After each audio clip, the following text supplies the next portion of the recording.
Hello everyone, and welcome back to Esoteric Ebb. I've been really enjoying this game. I just feel very overwhelmed by it because there's so many quest lines that are going on, and we do have kind of a deadline of 5 days and a deadline to go to sleep because I have 3 levels of exhaustion and it's coming up to midnight, and I also have to go to this other house that opens at midnight or after midnight.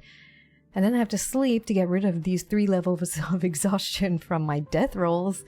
And then, yeah, like there's a lot to do. It's very overwhelming, but it's quite fun. The humor has been quite enjoyable. So first, let's talk to this angel, yeah. Etir, city sworn angel. Strength, behold. Roll high. Oh my god, that's good.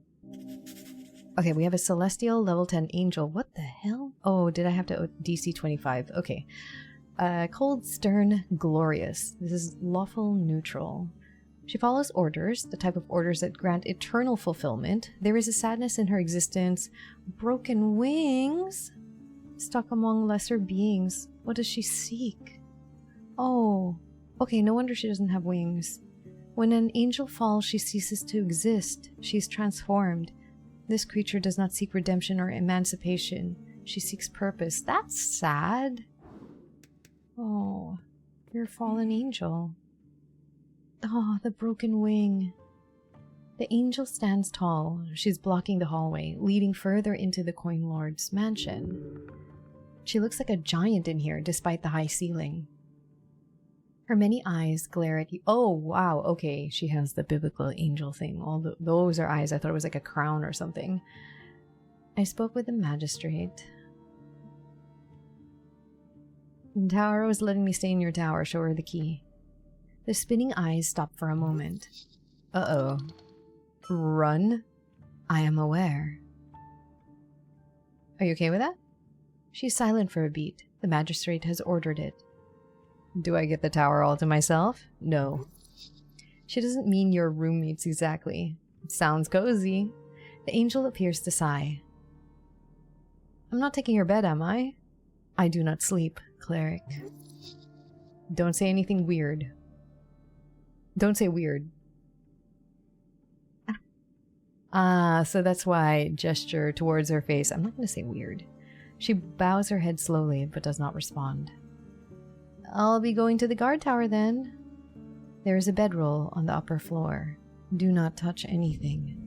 Listen to her, obey. Okay, I will. Okay, got it. I spoke with the magistrate. She nods. Be finished with your business here. The magistrate will not have time again, cleric. Gulp. Okay. Few words. Quite a presence. Did that kill enough time? I mean,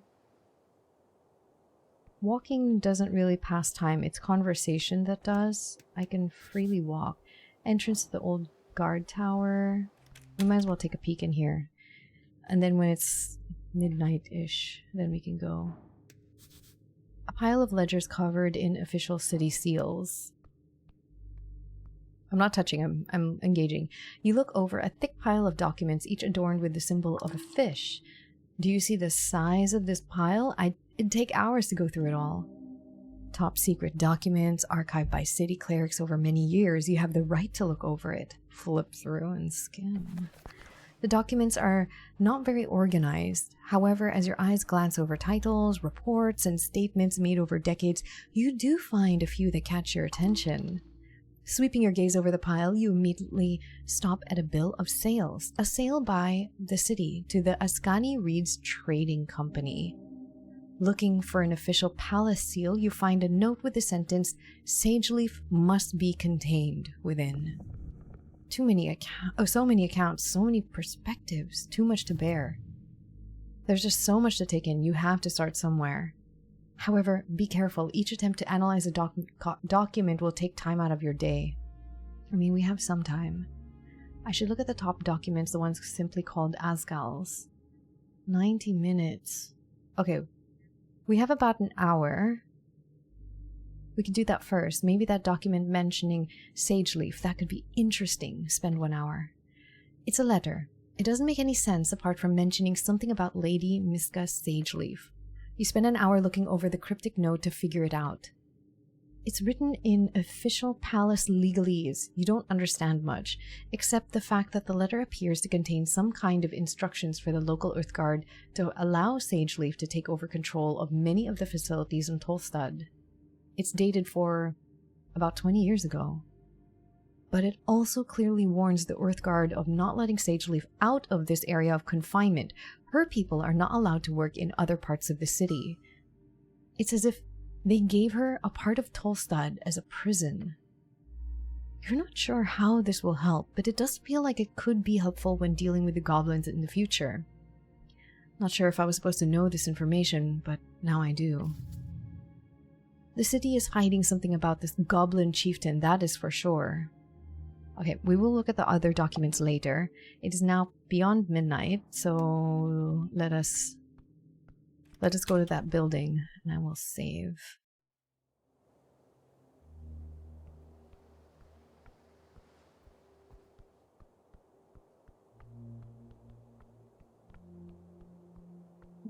Oh, hello? You hear footsteps coming from behind. Masked assassin. Oh god, my exhaustion. What? An ambush? Your body tenses. Do not falter. Roll for initiative. Okay, okay.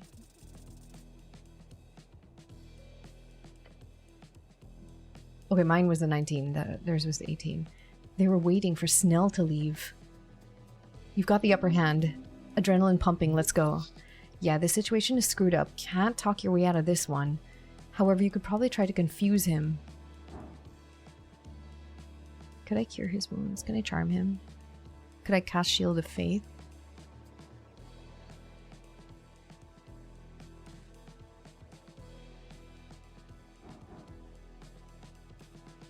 Got the wrong cleric.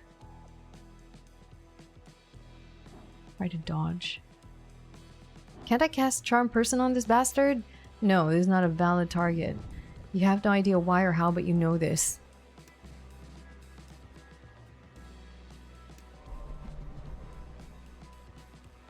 There, I cast it. I have Shield of Faith.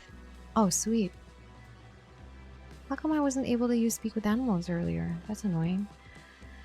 I have a +3 and a +1. Charisma. You've got the wrong cleric. Yes. Your loud words cause the assassin to actually stop. For a second, not too long, he looks around and retracts his next blow. Wrong? You hear a light voice mutter from behind the esoteric mask. Yeah! No, you're not. The shrill voice screams as the assassin once again pounces forward. Bought you a few seconds, that's something. The magical dagger aimed at your chest. Dagger, one-handed piercing weapon, good at making holes in clerics. Huh? It lands! Wait, why didn't I do anything? Oh, come on, please. Oh, come on, please. Come on, please. The string is severed. Okay, let's try it again. The level of exhaustion is difficult.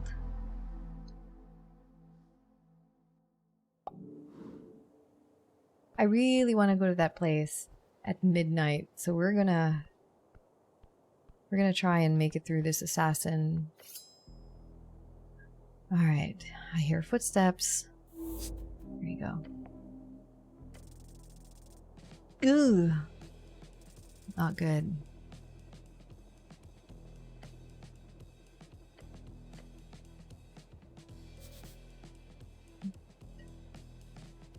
No reason to cast that spell.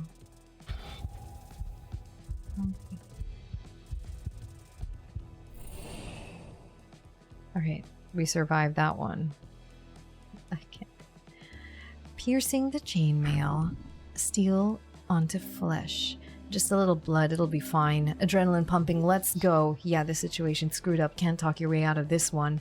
However, you could probably try to confuse him. I already did. I tried to confuse him. But then he stabbed me anyways.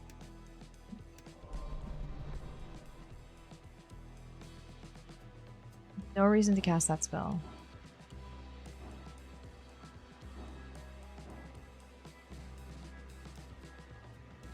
Okay, I'm gonna... Oh, cannot save in dialogue.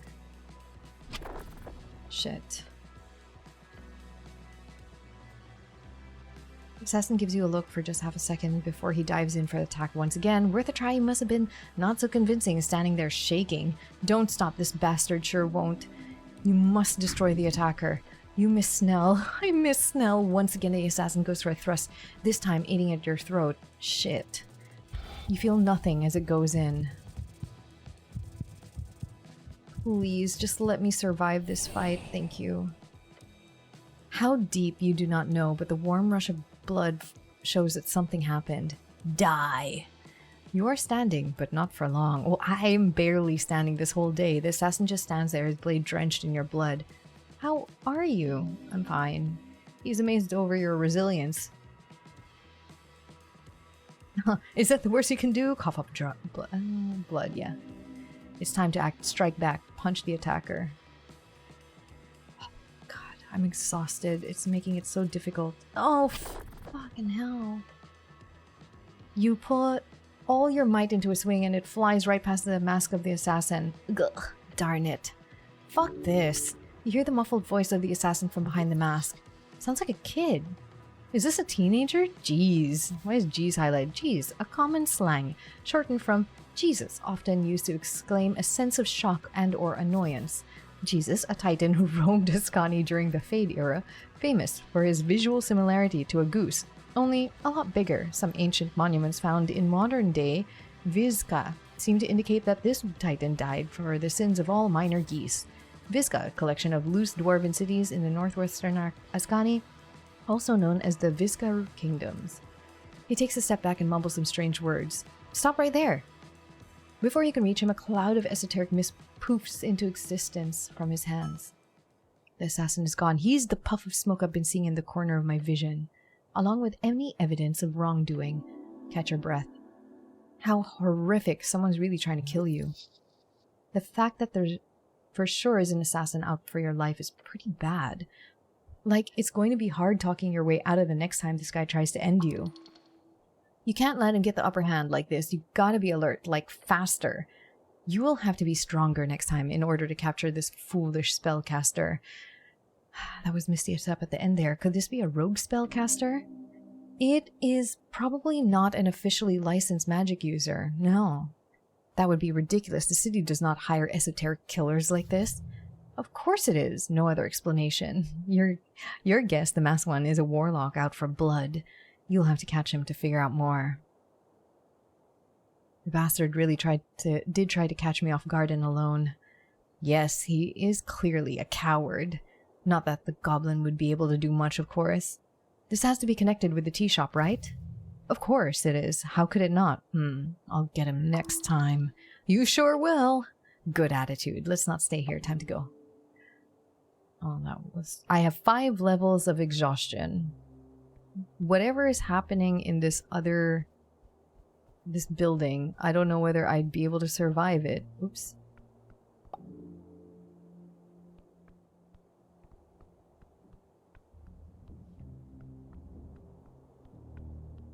Five levels of exhaustion.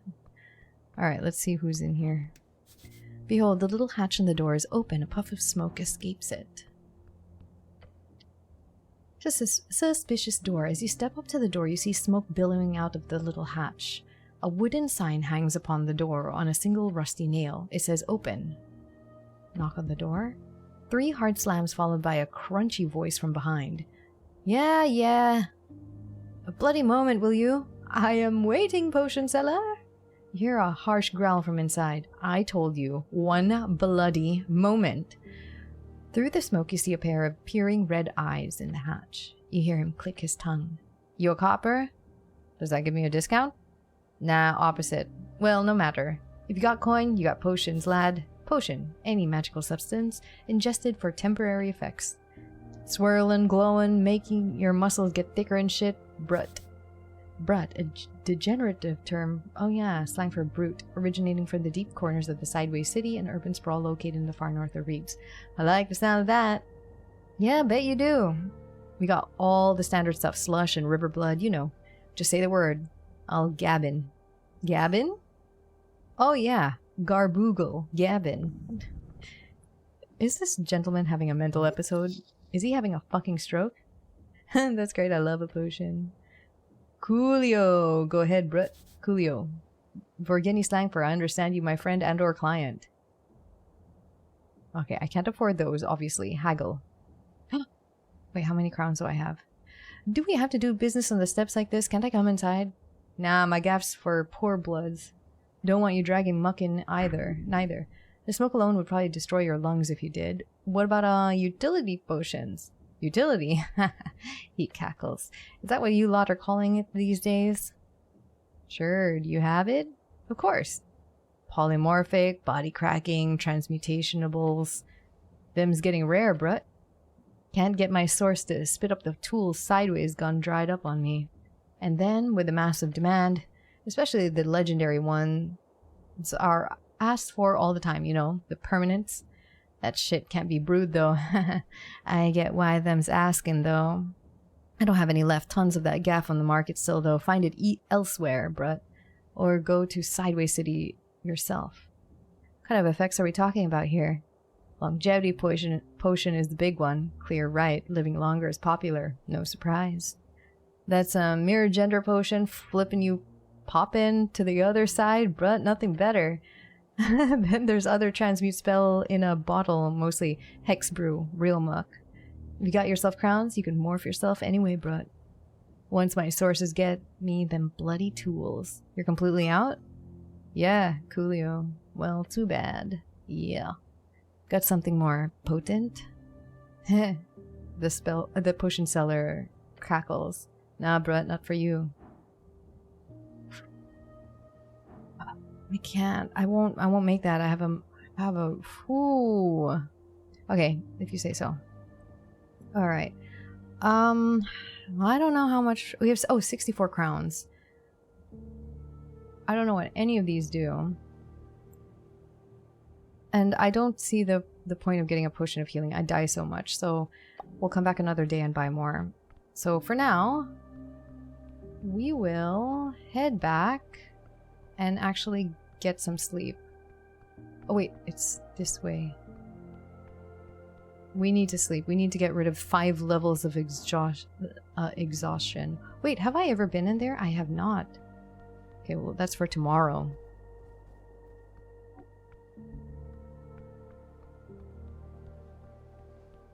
Yeah, we need to sleep.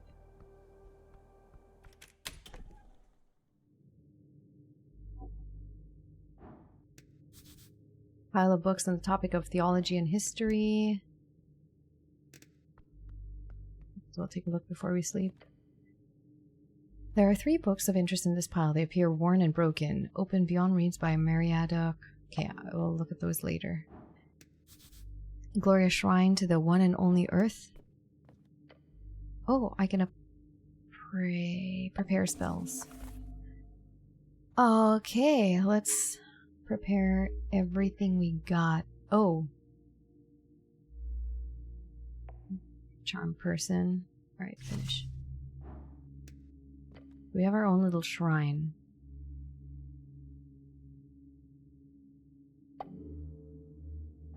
What's this one?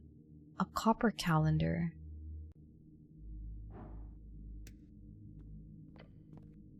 On the wall you see a classic copper calendar. Most households in Norvik have one. Your mom had one that would glow on birthdays. It's spinning ever so slowly. The outer wheel moves 1 full step each day. The middle wheel moves every month, and the inner moves every year. This one seems special. It keeps track of both the seasons of Ascan, Reeds, and Vorgeni, as well as all major Earthfolk holidays. What day is it? Oh, what day is the election? In 5 days. What day is it? The outer wheel tells you it's March 22nd. It says the current. What is the current month? March. Yeah. Good, just making sure. What year does it say it is? The inner wheel is very still on the piece of copper saying 27 post-war. It has always been easy to keep track of how old you are thanks to that. Who decides when a brand new era begins? Jor. Magically attuned items and timekeeping spells will keep time in regards to the eras. Eras which shift for reasons beyond anyone's understanding. Anyone but Jor's, most likely. So one day, all the timekeeping spells just magically shift to show a new era? Yes, cool. It is. Since the era is just as old as I am, does that mean I'm the chosen one? No. Oh, it is entirely an unremarkable coincidence. Maybe in your heart. Who decides on the names of the eras? The eras have no objective names. They are chosen by each culture differently in Norvik. The common era type is to simply follow the Reedsian common structure, which is Gate era, 3,000 years, Fade era, 1,100 years, Divine era, 379 years, Arcane era, 511 years, Post-War era, 27 years, ongoing. Gate era was the earliest era, right? Yes, from the creation of the coast by Jor to the closing of the gates at the end of the Gate War. Fade era was the time when all the ancient creatures died, right? More or less. It was the era when the powerful creatures trapped after the gates shut struggled for dominion, while losing connection with their outer gods. This was an era of giants, genies, dragons, and great aberrations. Divine era is a short one. That's the feudal era, right? Indeed, while short in comparison, almost 4 centuries is long in times of great change. This was when mortal, walking gods ruled the coast, when great kingdoms rose and great empires conquered vast lands. Or as you say, feudalism and barbaric governments. Arcane era was a bit longer. That's when the arcanists rose and fell, right? It was an era marked by man's power and corruption, when God's influence waned in juxtaposition with the might of the esoteric, and the post-war era has just begun. We will see how long it lasts. You will most likely not see its end. Good to know. Indeed. Look closer at the seasons marked around the wheel. You see the months and seasons marked into the copper plate.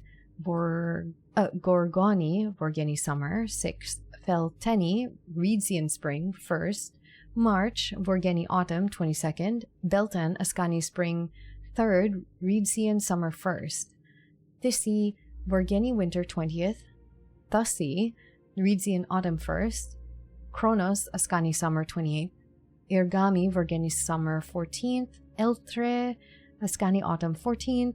Solmil, Askani winter, 7th. Reedsian winter, 1st. It only mentions the 3 of the bands. What about the rest? A list of all 8 bands would be excessive. Oh. My birthday is on the 13th of Kronos. It is. Which one is Kronos? Summer child. Do I have to keep track of this? It would be ridiculous for a grown man to not know the names of the months. Don't worry, no one will ask to remember the months. All right. Every band season shifting on different days, that's confusing. It is.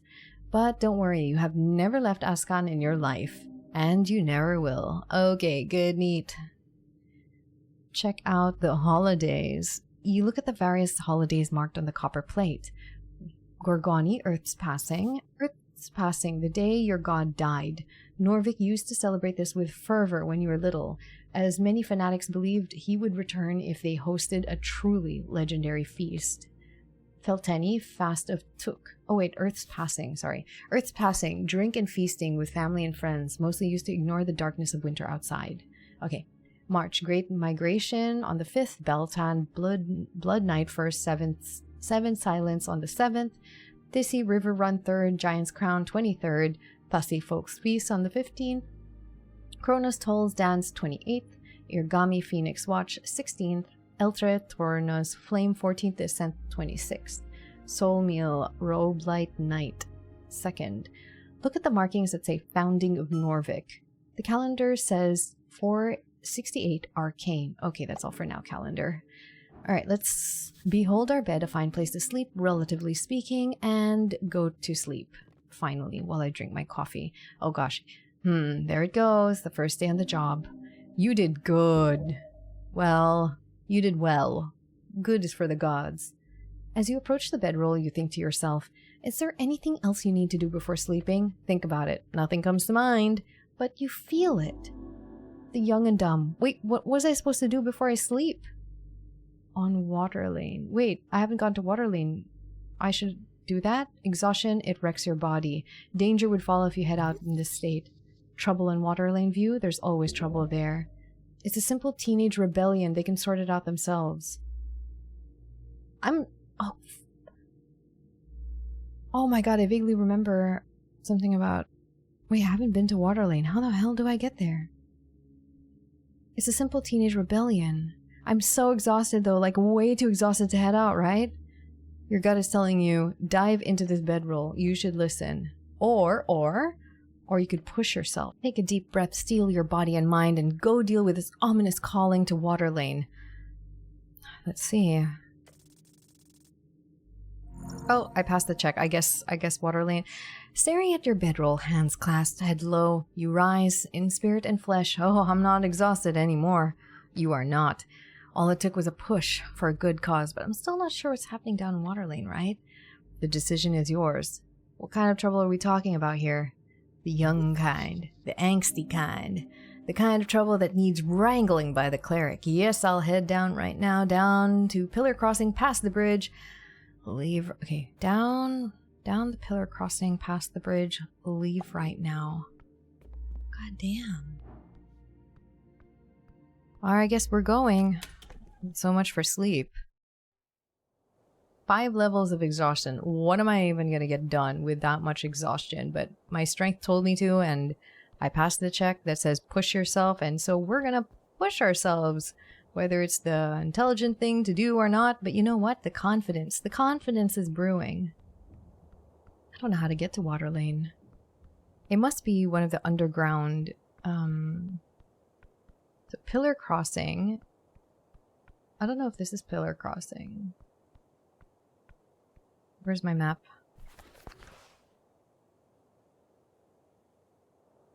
Pillar Crossing, down there. Cool. Oh wait, I guess it's faster this way.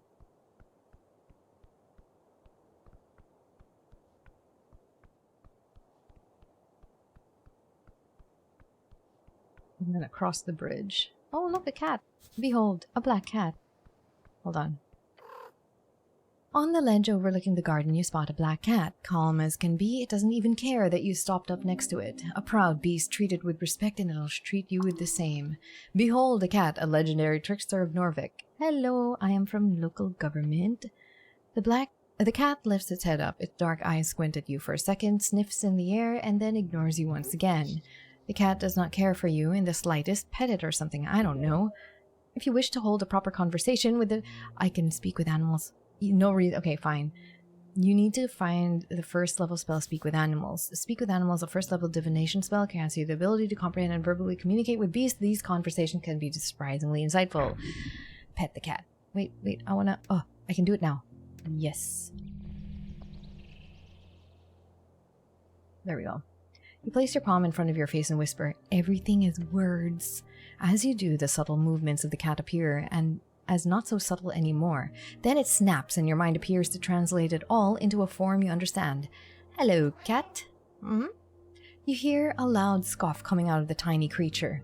"Been a long time since one of you brutes learned to speak. Don't call me cat. That's an idiotic way to greet someone. I am Sir Tribban of the Stones in the Waters. You shall address me as such." "Of course, Sir Tribban." "I'll be frank, humano. Never cared so much for your kind." "Humano? Understandable. The brute is subservient, eh? Fitting for your kind. Well, what do you want? Not sharing prey with you if that's what you expect." Feed his ego enough to get actual answers. You want real answers? Feed his ego. Easiest way to do that is to compliment him, but not soft compliments, hard compliments. "You are a legendary creature of this dusk and dawn, Sir Tribban. The coast trembles at your presence and longs for your presence." "Yes, well," the cat mumbles. "Bards will surely write songs of my accomplishments. That is true." "They will. Now, is there anything else you can think of that would be useful for me to hear?" The cat yawns. Then he says, "Will you go away if I do?" "Absolutely." He sighs in a deep grumble, the type of noise you did not expect to come out of a cat. "Fine.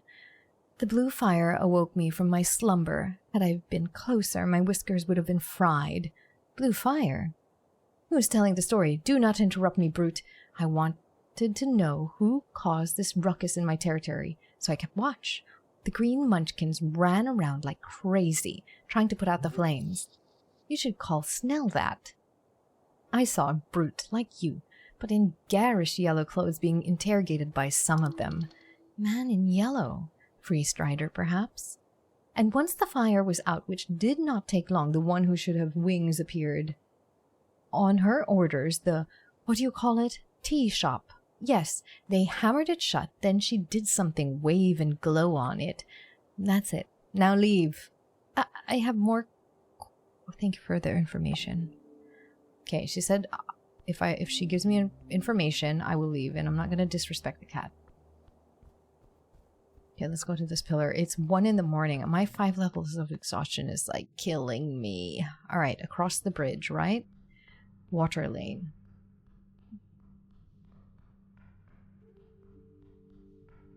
Will it show here? City below the city.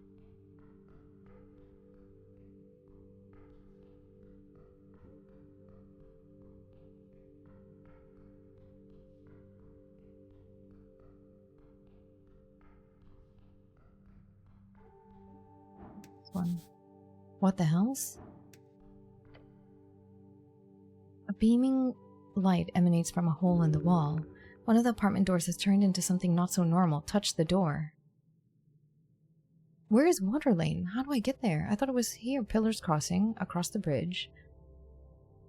Oh, maybe it's upstairs. A string of radiant energy fills your senses. You are burning. Well, fuck. Please survive. You feel the pain. 17 damage?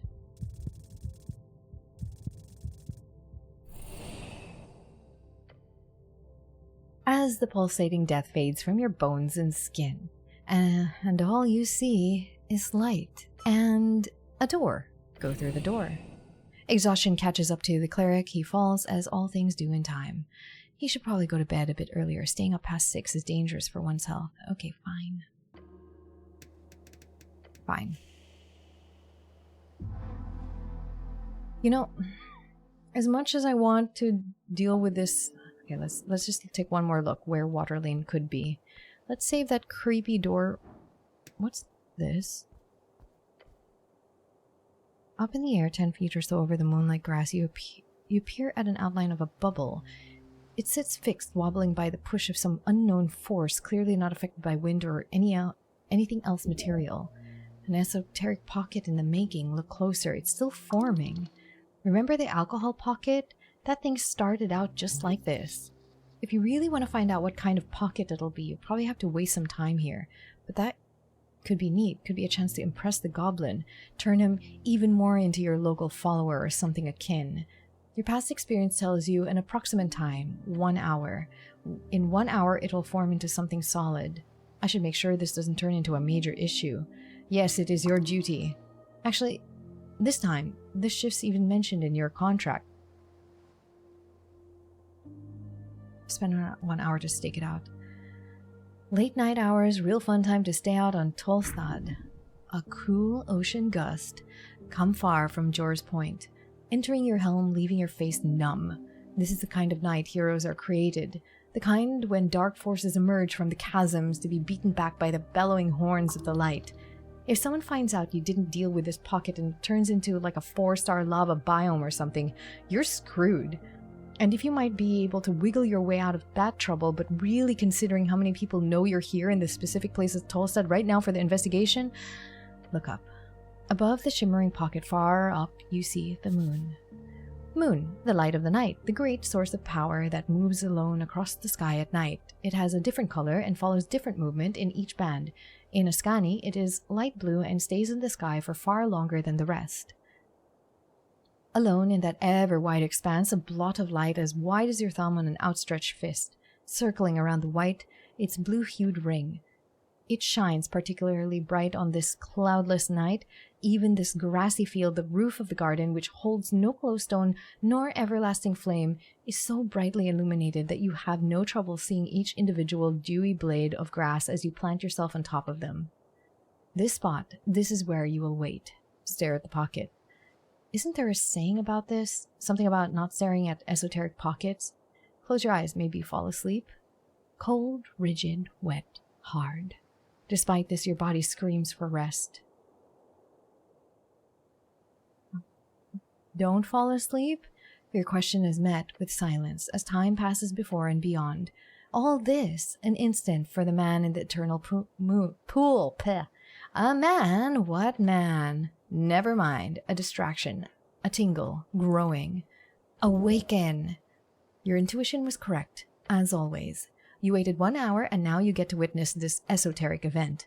It is forming. It has become 10 feet radius, a diorama. Within, you see fire, a vast heat, a rage of uncontrollable force, all centered in on one figure, an armored kobold. Approach. You step closer to the bubble. What the hell am I looking at? The kobold warrior turns. His eyes lock onto you. ¿Qui es tú? He speaks again, this time in broken Diminorian. Diminorian, the common language of man, spread across the coast during the arcane era to become the lingua dominans in trade and politics. You, human. The kobold points towards something outside his bubble. You have permission to pass? Hi there, I don't know, do I? Bubble kobold? Bubble? The kobold lets out a hissing noise. Servants seek place of worship to be spared. Are you idiot? Or are you special guest? He looks you up and down. Never mind, you are special. What outfit? Are you Amargenta, Silver Slove? Why is he asking about ancient dungeons and reeds? Is he stupid? What are you thinking? He's a kobold, of course he is. Who are you exactly? Trixes, Dur Makan, General of Esuth's Red Army, Victor of Crimson Coast, Slayer of Snail. He stands taller. Pride of his service. Why would I be special guest? What else would human be? This is far west. I know what you are then, messenger of east. You will not find audience quickly. The wings are delving. Esuth is mad. This is wrong time for visit, the kobold said, and lets out a monotone laugh. Your silver slove master will have to wait underneath his filthy swamp. We have a new land to burn. Where are you from? I am top of Brood, deep in Sherkamut Cavern. Far I have traveled, far we have raged. We bring flames to coast. What are you doing right now? Cleansing of filthy Snail City, all of coast will be of Esuth. Soon none will stand against his might. Do you know what you're looking at when you see me? Strange human, strange question. You speak word in strange tone, wear strange armor, no slave. Show up midst burning city. If you were anything but human, I would say spy. But no, you are same as all fancily dressed up humans I have seen. Dog on leash for foreign, weak drakes to play with. That is what you are. I'm from the... Try to say you're from the future. His eyes narrow. Future? Impossible. Time is river, flows one way. What do you think of humans? Humans are weak, soft. Good for labor, bad for war. You feel like sighing at his slander. It is not worth to expand any physical force against his esoteric visage. Esuth will fall, your empire will crumble. Ha! Not only strange human, but idiot as well. I see why foreign Drake likes you. We're from the future. This is a time pocket. Then the pocket bursts. What? The pocket is gone. The world returns to normal without that esoteric feeling. Just grass, moon, cold air. Complete calm and quiet. You did well with this strange thing. It was a bit fun, eh? Take a deep breath and leave. That was weird. That helped me at all in my... Okay, let's see where this water lane is. I don't know where water lane is. I assumed I was already in water lane. Is it through here? Nope. I wish I could... Oh my god, I could double ASD this whole time. I didn't have to click.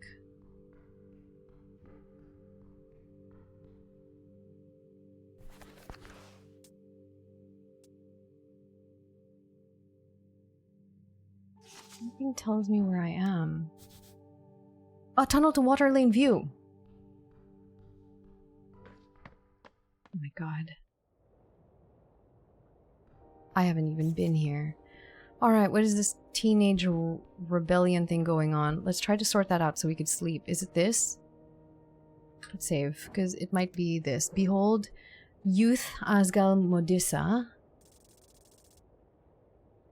Don't know anything about you. Behold, a DC3. Behold, Rollo Malak. Alright, it's looking good. Human Earthfolk, chaotic neutral, level 1 unemployed. The next generation, a late-stage teenager representing all young men among the Earthfolk. Statistically, it could be worrying if all young men today feel as lost and unemployed as this one, then everything must be going to shit. At least he's politically active. That might also be a worrying detail. Young men with little to lose and everything to gain are, historically speaking, a common driving force behind world-changing conflicts. If the old guard nationalists do not represent them, if free striderism does not support them, if Asgalism is way too progressive, then what phrase will these rumblings lead us along? As with all things, it is economy which steers the masses, the flow of capital. As you have read so much about, these boys might rage against the world if they wish, yet if they each held a role in society which paid them well and granted them with satisfaction, then all that rage would subside. They simply require a new theology, one which supports their economic interests and nothing else. Whew, oh my god, what's going on? Okay, we'll sort that out. Maybe I think this is the issue here. A tense scene. Oh, a cleric just in time. 4 young guys just hanging around looking normal, except the angry-looking blonde kid. We've confiscated the illegal goods, he says, and bows his head. For the city. For the city. He turns his head towards one of the kids behind him. How's it going, Earthness? I'm trying, hold on. Are you militia? The blonde kid shakes his head. I'm Rollo, the blonde kid says and takes a bow. Rollo Malak at your service. Behind me are Earth Nice, Sten Busken, and Tolly. We're members of the Norvikian Resistant, a movement to... You're thieves! And ignorant book burners. The girl adjusts her spectacles and straightens her back. With all due respect, Mr. Cleric, she says, don't believe a word from these thugs. You notice the 2 other girls behind her, a halfling and a dwarf, both look at each other. Assholes. Careful, it's an actual cleric. Thugs? Come on, Modissa, really? Like the A aren't just a bunch of ruffians? Hello, everyone, I am the cleric. They've stolen, she hisses, then turns to Rollo to bark out, you stole our entire water lane delivery. The cleric in you stirs with quiet confidence. Yeah, sure, of an illegal newspaper. Lord Cleric, I assure you, we're doing the city a favor. Lord Cleric? I dig it. I am the Lord Cleric. Oh, sure. Are you kids even allowed to be out this late? Both sides look at you with frowns. You're here to uphold the law, right? So arrest these assholes. Now! The dwarf grabs her hand and holds her back. Modissa, calm down, please. Point at Asgal girl. You, explain your side. She scoffs. Okay, fine. Her dwarven friend mutters Modissa in a concerned tone. Her friends are trying to keep her from being too brazen. Why, if they're in the right, she should be brazen. Copper Press Fever added, we deliver papers to the Asgalian chant. Maybe you've heard of it. It's a pretty big deal. She draws a sharp breath. We have a busy schedule, and right as we started delivering the papers in Waterlane, these pieces of shit started following us, taking papers we just delivered right out of people's mailboxes. That's illegal, right? Asked the halfling girl. Highly illegal, I think. Of course it's illegal. Your opinion does not even register. She does not even hear it. Insolent behavior. And then they grab one of our paper stacks from Zerba, like straight up assault and theft. And Modissa, it wasn't... They can't get away with this. Okay, you, what's going on here? I point at Rollo. First of all, thank you for listening to reason. I know we look like some dumb kids, but we're not. Oh my god, is he patronizing me? Something about his expression makes you think the exact opposite. He gestures towards you and then to himself. We're on the same team here. I don't look dumb, he says, looking dumb. Huh. So, we heard about the Asgard chant being delivered to Tolstad, or I did at the guild. I work at the fishery, and I see every day how Earthfolk get radicalized by dwarven nonsense. So, I figured I'd get the boys with me and we'd, put a stop to it. You want to stop the production of a copper through violence and terror? Well, we couldn't figure out where the thing was printed or anything. A lot of copper press zines don't really have official companies behind them, especially trash like the chant you hear coming from the short kid in the back. Oh, fuck yourself, Toli. Hey, relax. I'm telling our story here. It's the good Lord Cleric. He turns back to you and coughs once. Of course, it's illegal to distribute unlicensed paper in every official district, so I asked around. Apparently, some saw these girls at the university going around delivering it. Wasn't that difficult to figure out. It was Modissa doing the deliveries. Fucking Modissa. She's not allowed to do that, the large kid in the back says with a nod. Wait, you guys know each other? There's history here? Yeah. Back in school, everyone knew who Modissa was. The Asgalist annoyance, the blonde kid says with a grin. Such a terrible nickname, unimaginative and boring. Also, fuck you. Anyway, that's how we got here. They're delivering an illegal magazine, and we've put a stop to it. He grins, wide and proud. God, Rollo is so unlikable. He sounds like he's patronizing me, and I don't like it. What does the law say about this conflict? The Asgard chant, or whatever silly name its anonymous publisher gave it, is not licensed for distribution in Tolstad. The city knows that terrible paper should not be given out. At the same time, it's also illegal to steal delivered newspapers from mailboxes, even if those papers are delivered illegally. That's a lot of illegality. Both are in the wrong? In different ways, yes. So what are you guys voting in the election? The Workers' Party, she says. Duh. Same for me. The dwarf raises her hand carefully. Yeah. And these stupid boys are obviously voting for the party of Norvik. No, we're not. None of us are. Yeah, fuck that. What? Yeah, no. The silent kid in the back raises his fist into the air. Fuck the establishment! No, shut up. Roland nods to the cleric. There are deeper forces at work here. Divine forces. What, you're not voting for anything? Indeed! We're not voting at all. He looks insanely proud. You're apolitical? That's not impressive. What? If you don't engage in democracy, the bad guys win. We, the blonde kid says, gesturing to his three friends, we are fighting the evil powers ready to establish a true resistance to anti-human sentiments. For Earth. The girl with the creased brow sighs loudly. Earth be blessed. He is. I could just charm one of them, right? I don't have charmed spell on. Okay, I've come to a conclusion. Oh, I can't charm one of them with your witty sense of humor. No, the spell. That would be a solution. Tell them you're done here and just cast it on them after that or something. No, I've come to a conclusion. Good, she says and nods. Great. Oh, good. He's outwardly very nervous. Approach the blonde kid to see if you can get the nationalists to back off. Approach the girl with the spectacles to see... Isn't there... Try to find a compromise. Oh, like jail all of them. All of them jail. Let's try compromise first. Probably not, maybe. Find a middle ground solution that nobody's happy with. Let's do it. Failure. Is that gonna emotionally hurt me? No compromise. You'll have to deal with this head on somehow. Okay, I'm a nationalist, but this kid is so...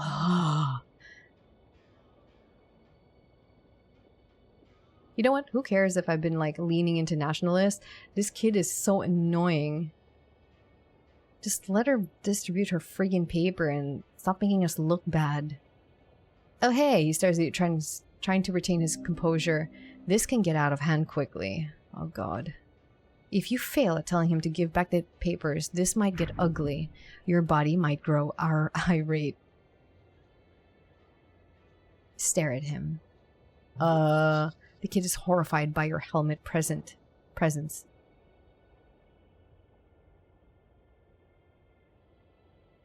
Tell him to give back the papers in a controlled and thoughtful manner. Let's try. Okay, good. Puff out your chest. Take a deep breath. Place a hand on his shoulder. Your gloved hand grabs him firmly and he gives you a freaked out expression. Kid, give her back the papers. He mutters, trying to form an argument. No, stay quiet. He glares at you. Give back the papers. He glances away from you. Then he slowly nods. Young and dumb updated. Rolo snatches up the stack of papers and tosses them over to Modissa. She catches them with an oof, accompanied by a foul expression. Grumbling, the boys leave Water Lane. Gods be damned. The three girls collect themselves for a second. Shit. Yeah, wow, that was scary. Mr. Cleric, thanks. Yeah, thanks a lot. Great, now you fuck off as well and stop delivering that paper. It's genuinely very illegal. Whatever, let's go. Within a minute, they've dispersed, leaving Water Lane a bit less rousy than before. Time to leave. Fucking hell. I wonder if there's another way home. Okay, I mostly sided with her because that boy was patronizing me, for sure. And then, secondly, how boring that he was apolitical. Free trade. Is there another way up?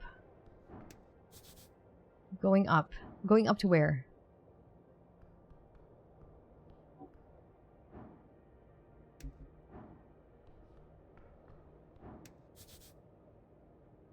Okay, let's not do this. Let's do this tomorrow. Let's get some fine rest.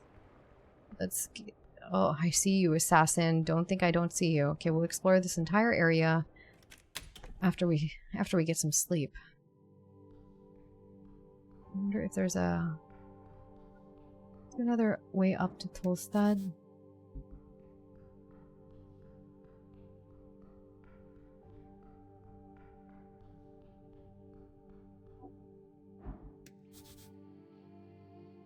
No, I don't think so.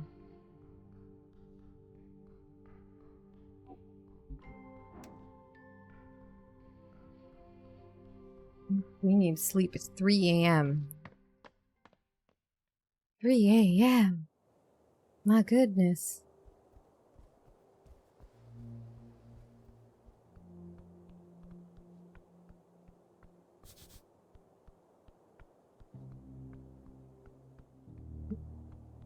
Sneaky staircase. Oh wait, no, it's not this way. This way. God, I'm really bad at navigating around here, but at least I don't think time moves when I'm traveling all that much, right? So many bloody stairs. We still have to find the owner of the tea shop as well. He was said to be in the docks, right?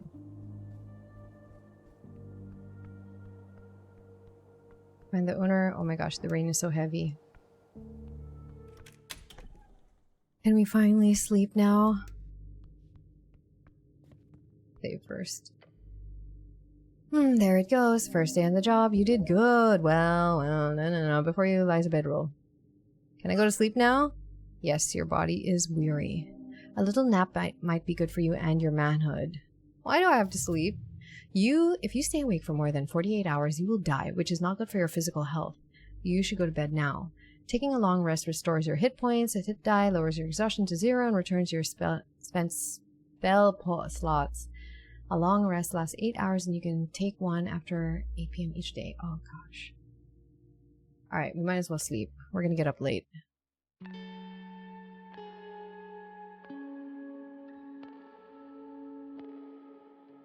Staying within the confines of the guard tower, you successfully spend 8 hours on your long rest. No need to roll any encounters. You've had enough for one adventuring day, so let's see. Oh, now let's see. And sorry about letting you stumble into the city below. I'm just surprised you made it out alive. I've died several times today. Or I was downed. But now it's time to deal with the main quest. The tea shop awaits. Ooh, the angel is here. I really need my coffee. Hold on.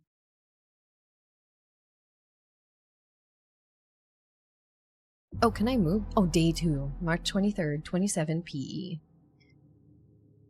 Your muscle strain as the second day begins. You should have evidence to solve this. It's not that difficult.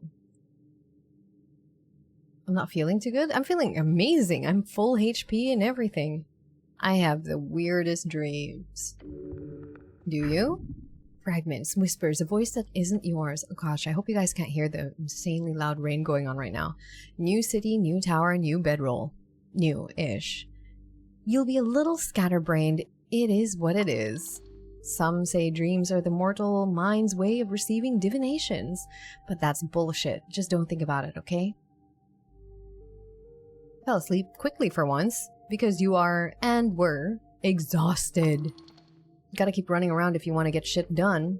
Ignore those tired legs. Keep on running. Oh my god, that rain. Question, who cares if I actually complete the mission or not? You're patriarch, for one. There are rumors that— oh my god, hold on. Let me check if you can hear the rain. It's insanely loud. Okay, the rain is getting picked up slightly, I think, but we'll push through. There are rumors that the Law Lord is putting a lot of pressure on your superiors. Law Lord, the magistrate handling judiciary ruling, stockades, archiving culture, the Earth Guard, as well as anything esoteric currently held by Swento Ailmikin in the Palace District. Ooh, there's stockades here. Stockade, the great prison dungeon of Norvik, comprised of a large section of the part of city below that lays beneath the palace, refitted to be used for modern rehabilitation and confinement of all types of convicted criminals. Holy crap, this rain. I can't even hear myself think. If you cause trouble, if you don't handle this, there will be trouble. My god. Okay, after this dialogue, I think I'm gonna have to pause for a while. Even more so than last time. Last time was bullshit, everyone knows it. You didn't handle it with style. Next time will be different. Okay, I guess I'm not feeling good. I'm feeling great. Start my day. Oh, but the rain. Okay, there is a break in the rain right now. We have a storm, I think, that just passed over and we're getting a ton of rain. So while there's a break, I will try and finish this episode really quickly. And hopefully no more rain, because I couldn't even hear myself think. It was so loud. Is there anything else we can discern? Can we reroll this? We can. Let's see if we get a 25 now that I don't have any more exhaustion. Ooh, close. All the same stuff. Behold the DC 25. Okay, engage. The porcelain specter does not turn to face you as you approach. She appears to focus on her work, a series of floating pieces of paper with her many eyes. Hi there, I'm the cleric. Who are you? We've already introduced each other. I am Etir, she states to you, yet her mouth does not move. Your communication— oh, your commitment to cleric-ish behavior runs deep. My god, gained 40 XP. Succession, telepathic communication. Not really an introduction, more of a checklist of etiquette. Speaking with this ethereal creature is unnerving. I saw you last night, right? Yes. Wow, careful around this one. She's a charmer. The Celestial appears to focus on her work, a stack of many documents with her many eyes. There is no acknowledgement of your presence in her many eyes. None of them are looking at you? What are the odds? I am busy. Busy with what? Notes. You need help with that? I do not require assistance, cleric. Okay, hold on. What's it like being an angel? No response. Can you fly or just float? Glance at her broken wing. Is that gonna make her offended? I'm just gonna ask. The wing twitches to the side. You have the impulse to touch the wing. No, maybe you can mend it, make it work again? Do not. Really, don't. I'm not gonna touch it. Don't touch it. I'm not gonna touch it. The Celestial does not even look at you, despite having so many eyes. Like, I don't want to just touch someone when they don't want to be touched. Look around at her messy quarters. You live like this? Some of her eyes actually turn to stare at you. Your room at home is much worse. Yeah, but she's an angel. There's probably a higher standard involved. This mess is a sign that she's an industrious worker, clearly. Yes, cleric. This is my base. Cool, it's cozy. She does not respond. She does not seem to care about your comment. Can you cast spells? She just keeps working. Do you really see out of all those eyes on your halo? All her eyes focus on you for 1 second? That's creepy. Your bones quiver. I can't just ask her about Earth, right? That depends. Do you think she would respect you for daring to ask such a question? No, that sounds horrifying. Earth's death weighs heavily on his closest servants. This is the type of question that might be wildly offensive to an angel. Really? My wisdom has a lot of eyes, too. Oh, I'm so curious, though. I really want to know. Muster up the courage to ask her about Earth. Come on. Crit. Nothing can go wrong today. You clench, you pause unnecessary bodily functions, and some necessary ones, like breathing. Then you focus on the goal. Speech. Tell me about Earth. She stops writing. She mimics a sigh. The faded man-god. Earth of Norvik. So he's your god. You serve him like I do? No. She lifts her hand, pointing towards your chest. I serve his remnants. Dzieki Smoko. I don't know. Smoko what? Her many eyes look at you. The celestial turns her head in your direction, just a bit. I uphold my honor through the service to the Coin Lord. You should quit. Darrow really sucks. The angel's many eyes land upon you. They stay for a while she returns to her documents.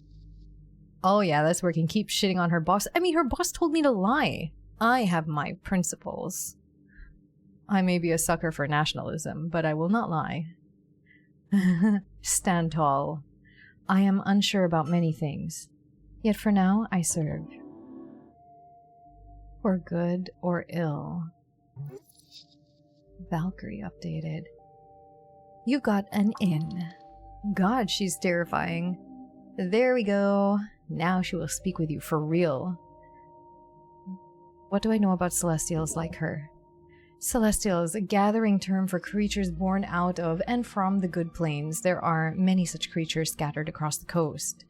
The only major civilization of Celestials is located in Divini Torum, the Golden Horde. I should keep talking to her then. She is lonely, but her demeanor does not scream, "Please socialize with me." Will you join my party? Oh my god, you seem like a strong companion. No, I am busy, cleric. If you play your cards right, anything's possible. Good, you are strong enough to carry this team. What do you know about the pale man in the morgue? She closes the book floating before her. Avoid that creature. There's darkness there. I know, he's super sketchy. Her halo spins erratically for a moment. I have been told to not interfere, both with the mortician and his helpers. The pale man's reputation is insane. What the hell is he? Something is certainly off about him. What is he? At best, he is a weak arcanist. At worst, he's a powerful arcanist. One who survived the Coast War? That would be interesting. Shouldn't I keep an eye on him then? If you wish. I suggest not engaging. Don't. You don't have the skills necessary to actually cross that guy. He's something else entirely. Maybe if you play your cards right, you can get something out of it? Did he have something to do with the tea shop? Not likely. Why? Viskin has been a presence here for almost 4 decades, to my knowledge. During all this time, he has never caused any issues. Beyond that, Viskin is also in tight cooperation with the Half-Bridge tribe. Since they are the main drivers in this investigation, it would be strange if Viskin was behind it. Although, if you find any evidence towards his involvement, let me know. Helpers. Helpers? Mercenaries, creatures who roam below, dark spirits. They are unofficially sanctioned, none opposes their presence, for Viskin keeps them in line. Another reason not to get in Viskin's way. Do not engage in them, unless forced. He does not seem like a normal guy to me. Okay, good info, thanks. She opens her book again. Do not engage, that is my advice. I will not. What do you think about the goblins? What information do you require? How are they, as a people here in Tolstad? Weak-willed and powerless as individuals. A creature that survives through reliance on the group and on greater creatures. I agree, an apt description of goblins. Her eyes glanced at you. I would describe humans the same way. Hey, she's calling you weak? Not okay.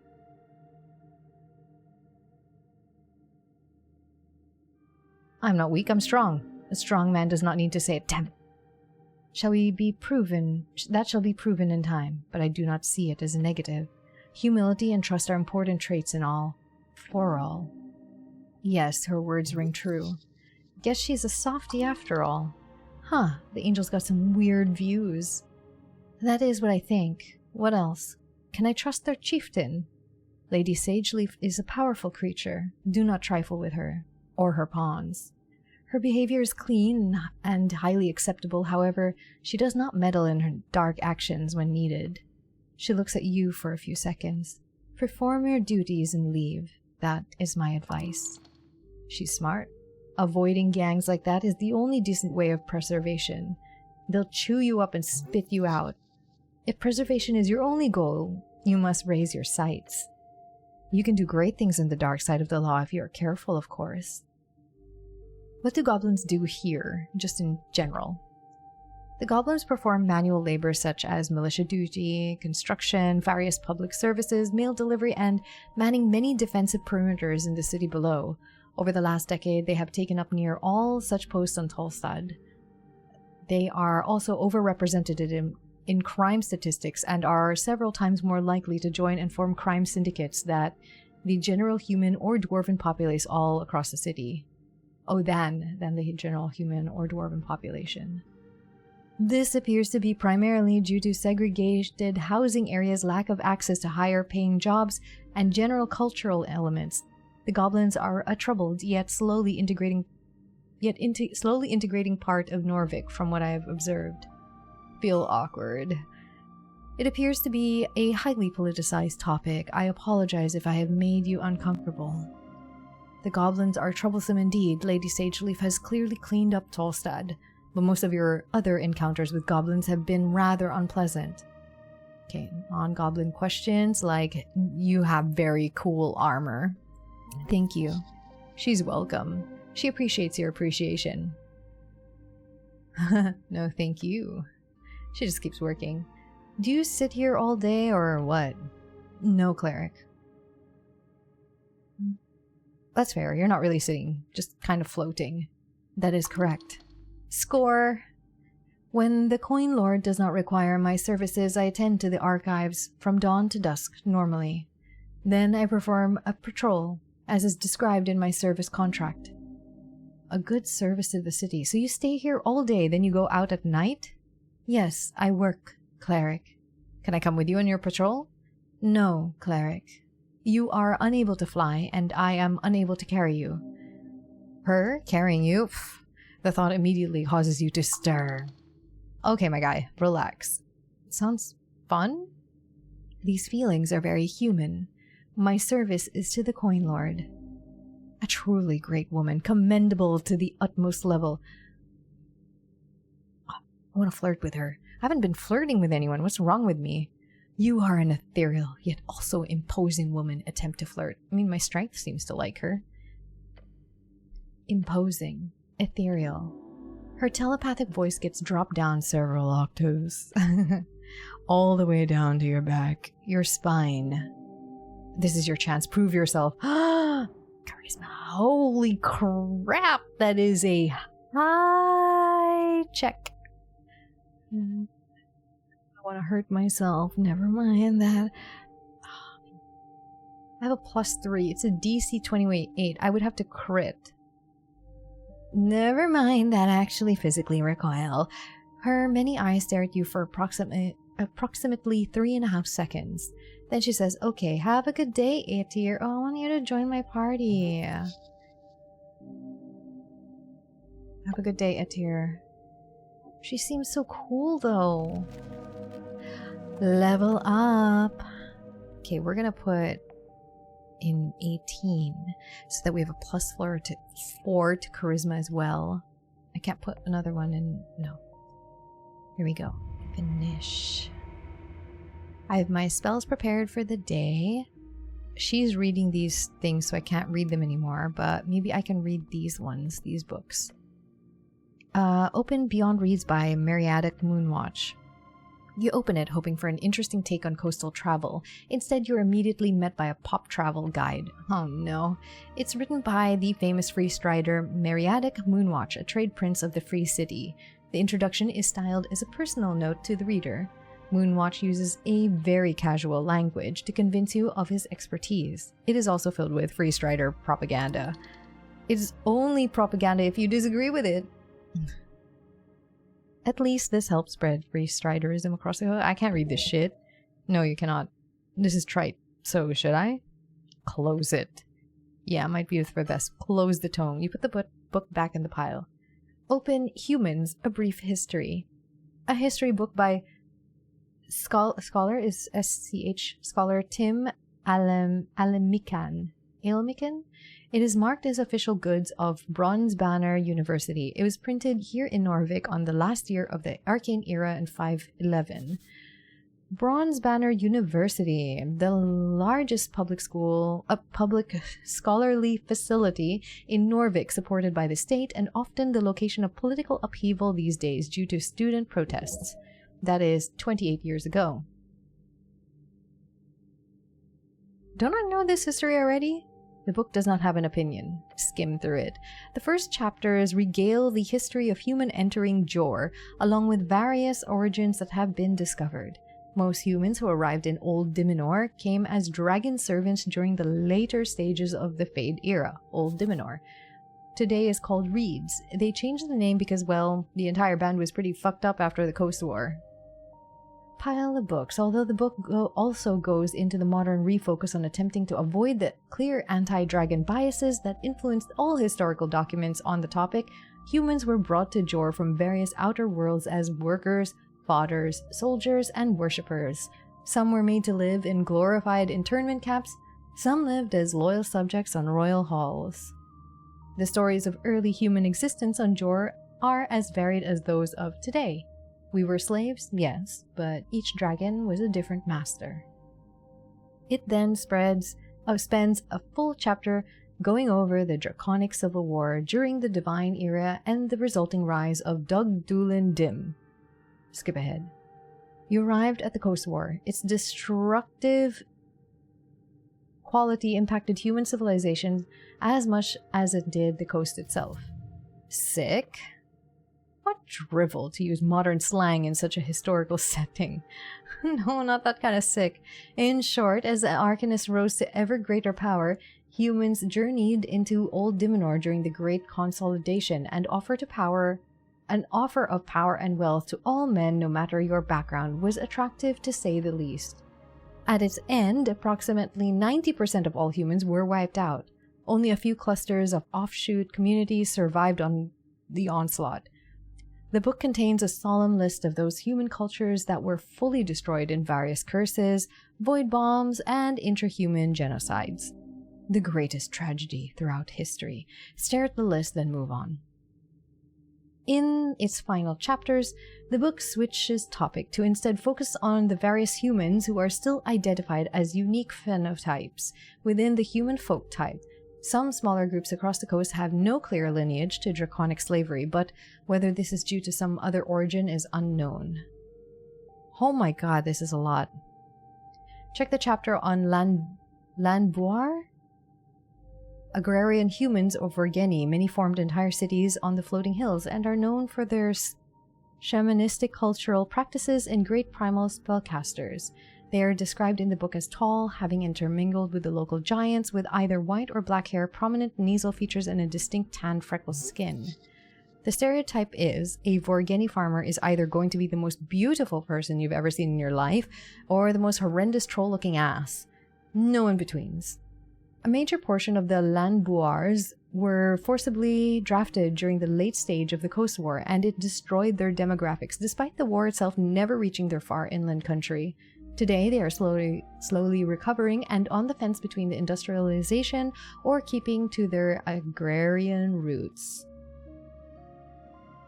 Okay, there's a lot here. Let's pick one more. Check the chapter on the Japanese. Why is there just Japanese? And almost mythical human peoples of the secretive realm of Yum. The so-called Japanese have been a popular topic of fiction since their discovery in the early mid-arcane era. You too were swept up in a samurai phase during your early years. Oh, that was quite short. Okay, that one might have been short and the others are long, so let's get back to that later. Open Earth and Tall founders. Oh, this seems kind of important though. You find that the book has been unfortunately ruined by moisture at some point. Oh no. But some of it is still readable. Not like you don't already know the story by heart. Skim through the ruined pages. The general gist you get is, Earth is born in Old Dimenor. He saves his people from a curse bomb. They flee the ruined land to Ascani. Earth, with his brother Toll and a long list of helpers including dwarves and many others, destroy the evil Troll Empire and conquer their city. Okay, Toll. Toll, Earth's brother and mythical explorer to Ascan, founded several towns along River Torna and famously never returned from his expeditions to the Infinite Wastes. There's a mention of Borgo Darrow, the first paladin of Earth. With a quick summary of his life, he founded the Earth Guard. He began the illustrious bloodline of House Darrow. He was known for his vow to never succumb to any wounds in battle, and ironically, he died of a heart attack at age 40. Borgo Darrow, the legendary first paladin of Earth, founded the Earth Guard and died tragically at a young age. He is remembered as the manly ideal in Norvik. Ah, a hero. You also spot the name Kran in one page, talking about the Goblin warrior's service to Earth, how he joined during the Goblin Wars. Kran, the Goblin traitor, the one who signed the Goblin Treaty giving away everything to Earth. After the Goblin genocide, sometimes goblins invoke his name to call another goblin a human lover. And that's the first half. The second half is all about how they built Norvik. Though you can't see when the book was published due to the immense damage to the paper, you do notice how it ends, not with Earth's death, but with the leaving of Toll. No one knows for sure why, but Toll ended up leaving to go on an expedition to the endless wastes far inland, and he never returned. Close the tome.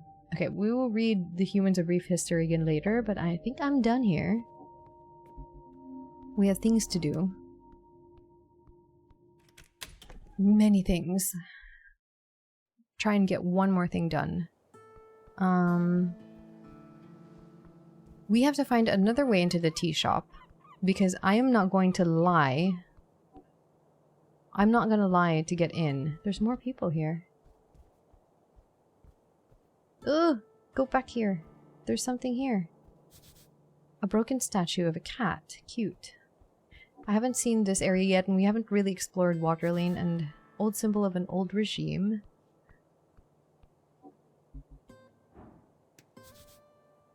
Central Temple of Earth. Hey, go in there. I want to see everything in there. I was supposed to pick up my goblin friend. Temple of Earth. All who pass are mine to keep. The election looms, 3 days remaining. What is this? Ballot boxes. You see a bunch of boxes lined up and some iron poles set up in neat sections. Someone is putting it together step by step. There are a couple thousand people living on Tolstad. If this location wants to accept the voting cards of each citizen, some stern organization will be required. What is it, 4 days until election now? Correct. In 92 hours, people will gather here to vote.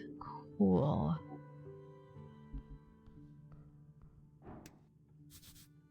Glorious shrine to the one and only Earth.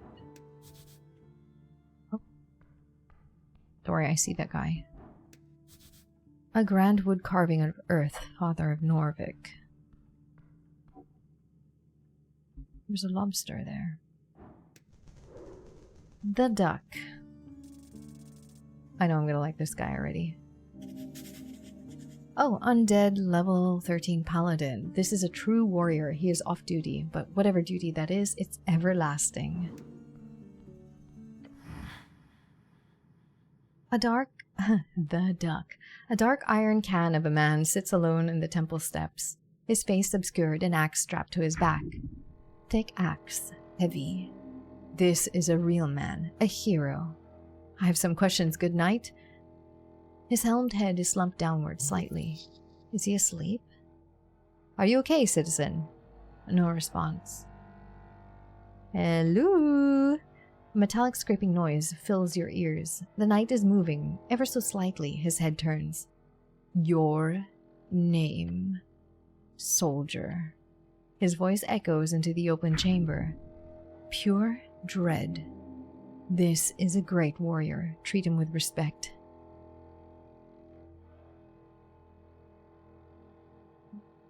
Arcane cleric at your service, my lord. The knight's head slumps once again. Speak your mind, soldier.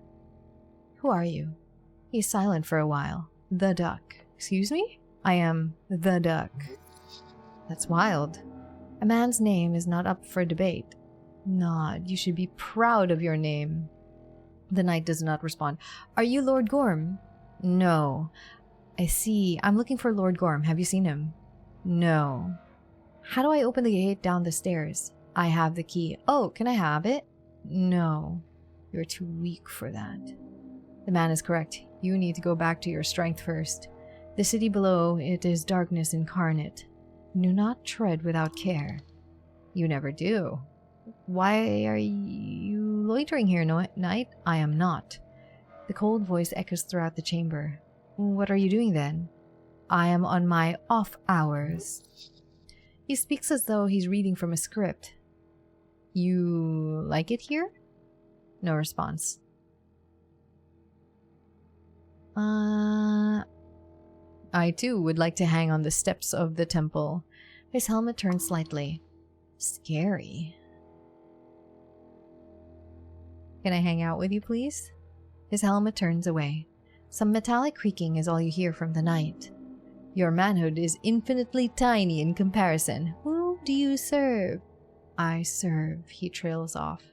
He says, trailing off. Once again, he turns to look at you, the darkness within his helmet seeming to reach out towards you. As if grabbing hold of the very air, you feel everything growing cold. I serve nothing. Oh. Where do you get that cool armor? The knight sits completely still and does not answer your question. I think you're amazing, my good knight. No response. You feel invalid next to this man. You must learn from his ways. Attempt to have a firm discussion about masculinity. Yes! Successful masculinity talking. He sits there, ready for a good talk. Stare at him. The knight shifts slightly, his armor scraping against the rock. Breathe heavily. The knight turns to look at you as though... you threw his helmet. A little more. Wait a bit longer. Soldier, your presence is unwanted. Present your query, then leave these hallowed grounds. He'll answer your question now, somehow.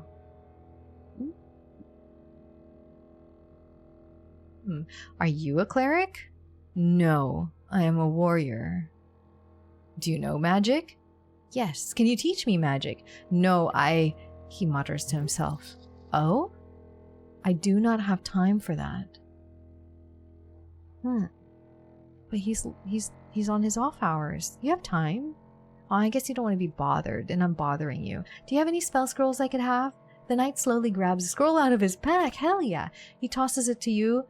After a moment of deliberation, a spell with power. Memorize it, soldier. Already did. Close the spell scroll. He lifts his head, the darkness through his helmet. Focuses on you. No, soldier. Memorize it. I told you. I already did. Point at your temple. I'm quick. The Dark Knight nods and then lowers his head. You've earned his respect. Good. Yes, your ability to memorize spells instantly is an incredible talent. He should be impressed. How does one become a true warrior? A warrior. The knight places an iron gauntlet upon his knee and leans forward. A whispering wheeze escapes the slits in his helmet. Serve. Until the coast falls in on itself, until Jor breaks the veil and every god rips and tears our reality into shreds. Serve well. Serve loyally. That is what a true warrior does, no matter what. The wheezing stops. What if you serve someone evil? He shakes his head slowly. Place not the choice of morality into the hand of the one who swings the axe. Truth of alignment lies entirely with your god, soldier. Do not forget that. He lifts his hand and clenches it.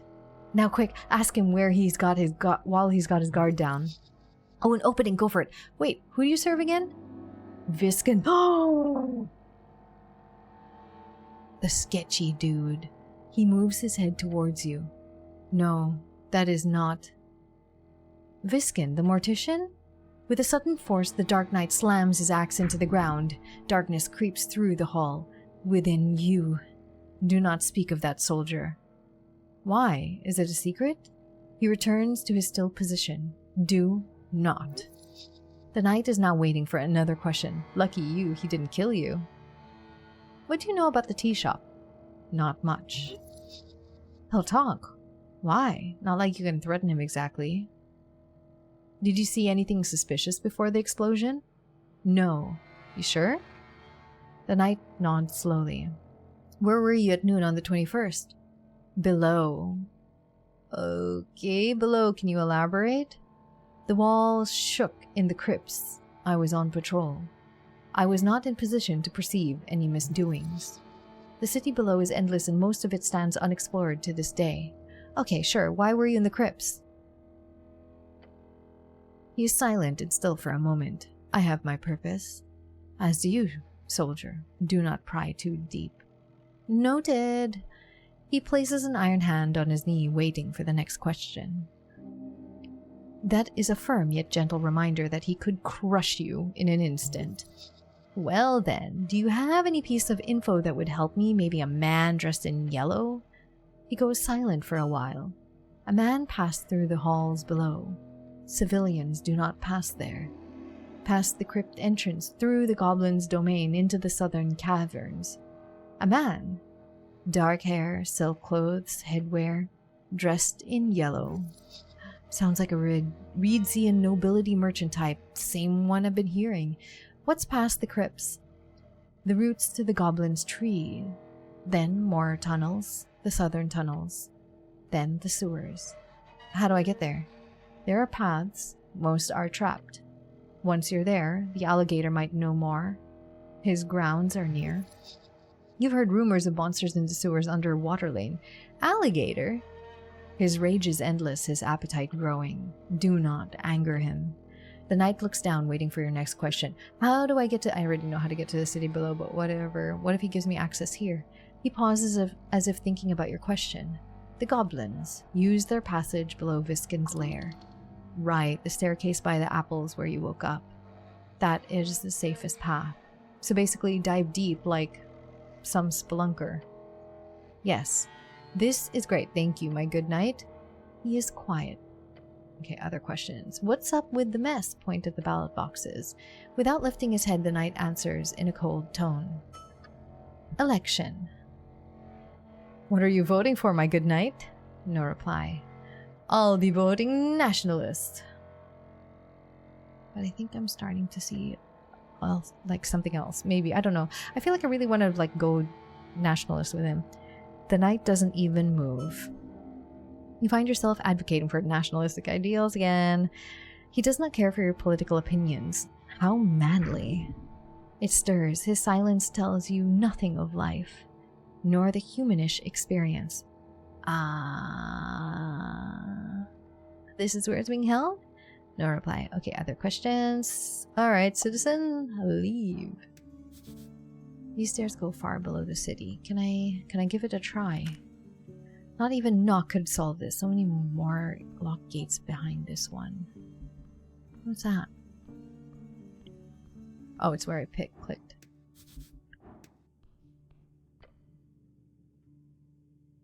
Yay. Pray. Okay, staring at the chiseled monument, you focus your mind, you take a deep breath and begin your prayer. And tranquility. Contemplate the coin lord of Norvik. A powerful man with much to lose. If he fails his grip, there is no reason to appease him. If he retains it, you are wise to stay his ire. Contemplate the celestial Etir. A woman, a warrior, a divine creature. She is here for no other reason than her own broken ways. Listen to her and you will be rewarded. If you so wish to carry her blessing. Okay, I will listen to her. Contemplate the troublesome activists. They are young and brash. You've been there. but both sides want what's best for their city. Perhaps that is the solution. Contemplate the missing paladin. He was last seen here, on Tolstad. Many know of him. If you find him, you will surely be rewarded. Okay, so he's probably somewhere down in the city below still. Contemplate the Sphinx's riddle. An ancient creature who guards the door to nothing. She does this for fun. You are not the first to complete it. If you do, it will unveil something great. But the answer is not in dialogue. You will have to cast magic to show your prowess. I don't know yet. I've forgotten the riddle already. Contemplate the assassin. You attacked from below, but you feel no worry, for the danger is but a misunderstanding in your mind. The answer is deep. You know it all too well. Contemplate the Lich House. They do not tell you the whole truth, and there are deals in the background you are not privy to. Tread carefully around the pale man and his 4 helpers.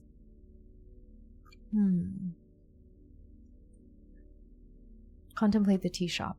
Let your mind go through the basics of what you know. The tea shop was destroyed in the middle of the day. Minor injuries reported. Your goal is to enter the tea shop and investigate it properly. Wait, but I don't know how to get in there.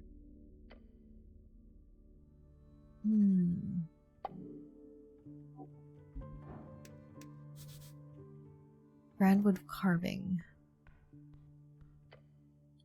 You stare at the wondrous wood carving, a depiction of Earth at his greatest, a true man.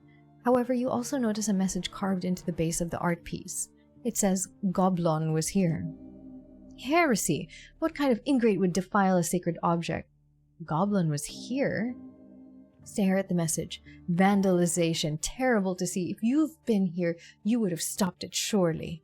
Either way, you must become stronger to stop this disintegration of society from spreading. What do I know about him?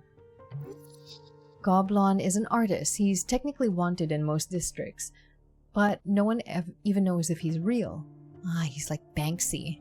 Might be a dozen little guys running around with paint and carving tools. Who knows? I should try to remove that message. You should.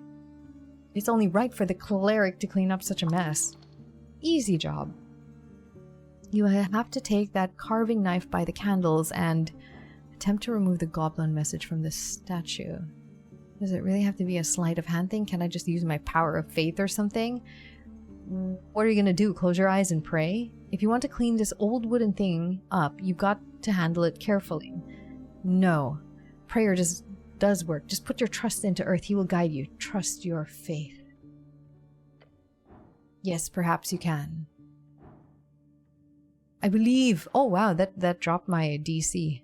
I believe. Oh fucking hell. I believed. Why are my dice rolls so bad? I swear this game is punishing. Like, I get more bad dice rolls than good ones, I think. Grabbing the tiny carving knife, the same one that we used to scratch the wood. That was a DC 6. I swear the dice here they really skewed towards failure, which is fine. But I feel like I'm failing every single thing I want to attempt. I'm just constantly failing. And yeah, the outcome is sometimes funny, but it's a little frustrating. I'm getting to the point where the failure is so constant. I think it's because I had a lot of death saves as well. Death rolls, that it's a little frustrating. I'm getting frustrated. Grabbing the tiny carving knife, the same that was used to scratch the wood, you can clean this up in no time at all. Just get to work, start working. I'm gonna fuck it up. Great, I've probably ruined it. Just a crack and a snap. That sound will haunt you until the final gate is closed. As the splinters and dust settle, your eyes land upon it. The split. Earth is dead, and you have killed him. Whoops. What have I done? I killed myself. You've got dust in your eyes, in your mouth. What a fuck up. I'm such a fuck up. You are. You remember how he screamed at you? The Patriarch doesn't fuck around. You really should have run. Run from the towers? Oh yeah, run from the towers. For God's sake, you got caught up using city-funded paper and prints to write Priest Rider op-eds? I did. You're lucky they didn't find the other dozen you already sent out. Dereliction. Oh my god, I did? Bjorn gave a pat on the back as you got called in. Remember his grin? That piece of shit loved every second of it. When the grilling was over, the patriarch ripped your rank, but he didn't exile you. He obviously didn't have the power to do so. Stripping a high-tier esoteric expert cleric of his rank is like robbing a bank to pay off a loan.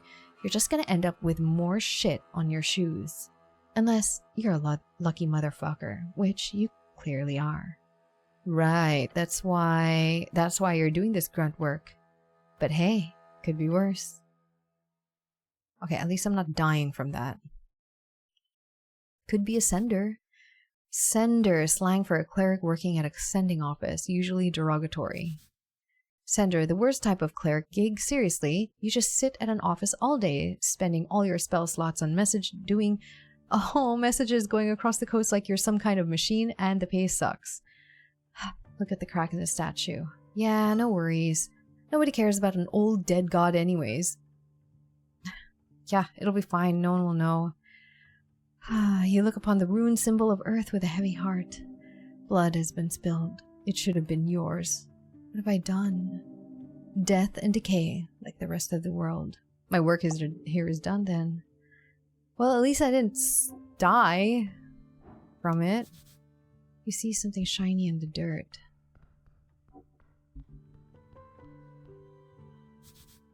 Time reclaims all. Shards of Jor. Yeah, I'm getting real tired of these low rolls. Like I don't know. Is it me? Is it the game? I swear, like it's not my modifiers that's terrible. I mean, some of them are terrible. I'm just rolling poorly. Kid is here. Arn. A 7. See, I rarely roll above a 10. See, I got it. Kid's working his ass off getting that bread. He must be doing that optional weekend school. Huh? Hey, it's you again. Buying something? Hear anything about any assassin on Tolstad? He shrugs. Nothing comes to mind. I mean, there's always a bunch of weirdos running around the city below, you know? What about iron masks? The kid stares at you. Yeah, I've heard of that before. Tell me. It's like only rumors, right? But there's this group of angry people in the city ranks. They wear iron masks, apparently, and they fight against corruption. You know, like dark vigilantes. What are they mad about? Taxes? No, it's more like anti-freeze strider stuff. They don't like democracy? I guess. Or more like dirty money, corruption stuff. He shrugs. Interesting. Sounds like a magazine story. Yeah, it's unreal. But like I said, probably just rumors. Or is it? Interesting. Thanks for telling me. What do you know about the tea shop?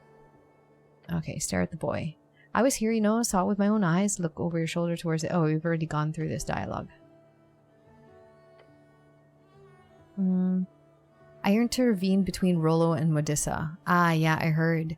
That's good. I was worried something bad would happen, but don't tell Rollo I told you to go there, okay? No worries, I won't. Good.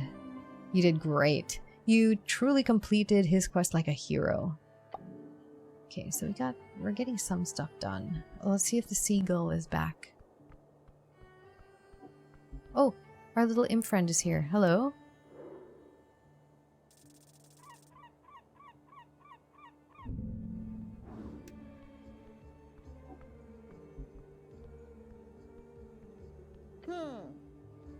How does the city handle gender swapping?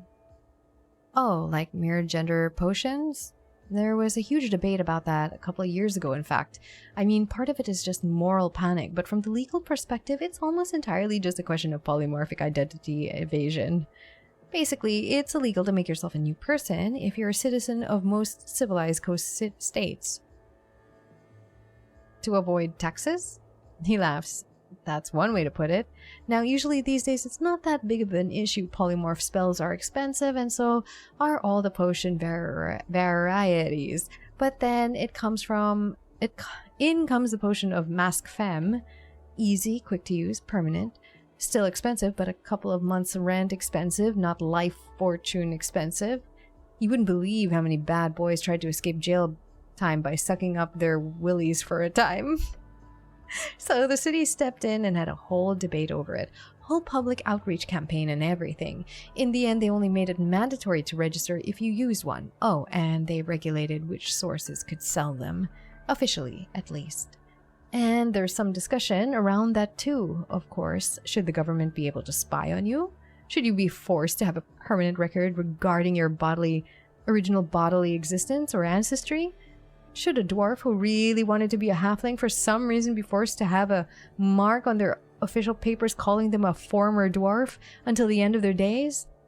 Or should we simply live and let live and allow people to shape whatever esoteric physical realities they want to exist in?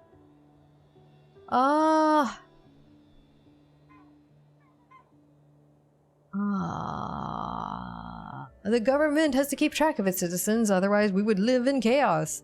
Sounds like a true bureaucrat. Either way, it's an interesting question. Norvik views it in one way. Some states are more draconic, some are more liberal. He grins. Anything else you want to ask? Oh, gosh, no, I just kind of want to go to the seagull, but you're cool and you're sitting there with your paper. Okay, seagull.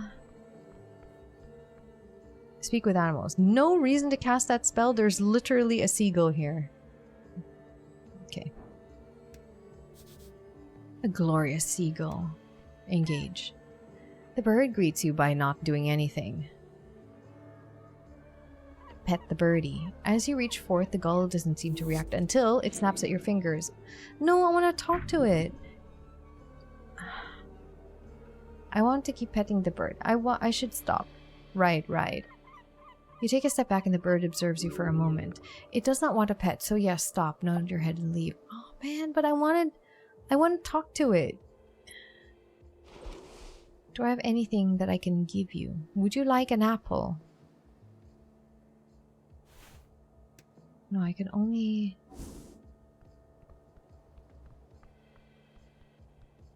How annoying.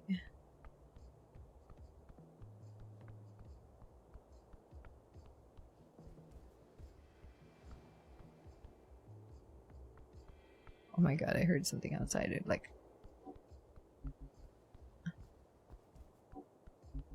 There, the assassin, the puff of smoke. Okay, well, I didn't resolve this issue. I forgot, oh my god, I forgot about them. Great. Great. I totally forgot about those people. What's take root? I'm just clicking it. Trouble brewing. Young women running around the streets singing Asgilish propaganda to unsuspecting victims. Boys causing chaos in the name of some hapless magazine-inspired rebellion. This cannot be tolerated. No, it cannot. Too much chaos has been caused by these damn kids. Indeed, this must be solved with the might of the state. We shall... The Asgilish youth did nothing to warrant such pushback. This era is one of communication. Ideas interchange freely between a populace of free-minded thinkers, folk dreaming of an egalitarian potential. However, the problem lies with the unfortunates who break and sear folkarian thought with reckless unkindness. You must pray for them, beg of them, to please stop being so mean. What? Appealing to their better nature? Great idea. To the Asgilish youths.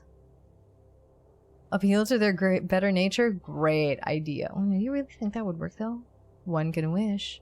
The boys might be unkempt and rough, but they are proud citizens of a great city. They are performing a service, albeit a crude one beyond the realm of law. But the youth Asgilish, they are even more unlawful, to a much steeper degree. How do you calculate the degree of unlawfulness? Entirely through the morality of their behavior, which means feelings. Feelings. Yes. You are feeling like the boys are in the right. I am. What has happened here is a complication upon society, a representation of the wider culture. Young men are drawn towards the rough, downtrodden world of the dreamers, the hope of national unity through a Earthian story, one of leadership and honor. But without that guiding star, there is no such singularity, no control, no wise king to bend the knee to. Instead, those boys are simply expressing pain through violence. enacted onto those who are attempting to craft a more caring future. That is, young women. They, as opposed to young men, are drawn towards a more social type of unity, with welfare and Asgalian flattened hierarchical structures. Beyond Asgal himself, who is by his function also a male figure, it is to womanly people you shall look towards. Fair Lady is one. The halfling god? Yes, fair Lady Fair and those not. The walking god who gave everything to save her people. Her words are few but spread far across the coast. Her church is quite active among Norvikian society as an organization of charity. One open to all folk, no matter their origin. An egalitarian dream. This is why women, as harsh as it is to say, are simply more suited for Norvikian leadership. Lady Fair makes it clear. A house held by a woman stands any season. Feel like a man for thinking such egalitarian things. Ooh. But I want to lead in the future and I'm not a woman. Does that mean... Good, I have no interest in the future and a type of leadership. I want to stay in the darkness and wither away. There should be some middle ground here. What about a house held by a person who never felt this catchy, right? I agree. Women clearly build a more thoughtful and caring world for us all. I just want to... I don't know. But I like this. Feel like a good man for thinking such egalitarian things. But I'm not, though. I'm supposed to be nationalistic. What would be my super confident but ignorant answer? Wisdom made such like a compelling argument here for me.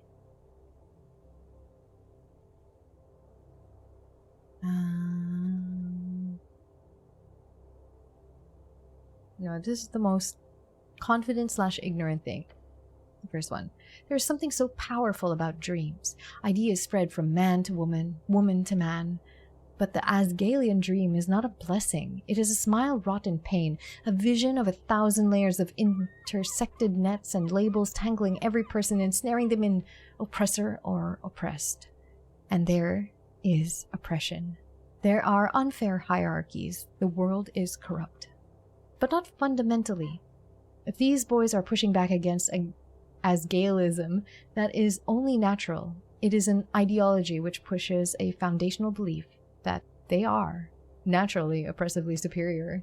If a young man grows up in the squalor, finding zero advantage from him being a man among patriarchs, nor any power from being a human, especially if he grows up with non-human clusters, something many of the poorest humans do, when he is unable to find a job at age 19 and has almost no political, societal, or economic power in his life, which dreams do you think he would believe in? The one calling him to fight to reclaim what is right, his by right, a good life as a future patriarch? Or one calling him an oppressor? I don't think it's that black and white. Okay, it does not call him an oppressor. That's an unfair reading. Agree. Asgalism, oh my god, is about systemic change. That young man is trapped in the same cycle of violence that all men find themselves since the dawn of time. That he must fight. That he must be a patriarch to have that good life. Asgalism would lay the foundations that allow him to be free from these burdens. He would be free to find that job, that good life, with the same prospects as everyone else. The foundation is laid by raising women to be forefront, by allowing them to flatten out hierarchies and bring about a new world. I suppose if a man already has it pretty terrible in a world where he's supposed to be at the top, then a world where his advantages are gone would seem even worse. I'm sure there's a female perspective here somewhere as well, but I've only really read about that in Mom's books. Oh, Mom. Seems to me like it's more of a branding issue that Asgalis need to be more in tune with the economic aspect of intersectionality. They're clearly losing out on a ton of angry book-burning boys. Look, I just want what's best for women. No, I don't care about men or women. I am an equal hater. We all suck. I don't like that answer.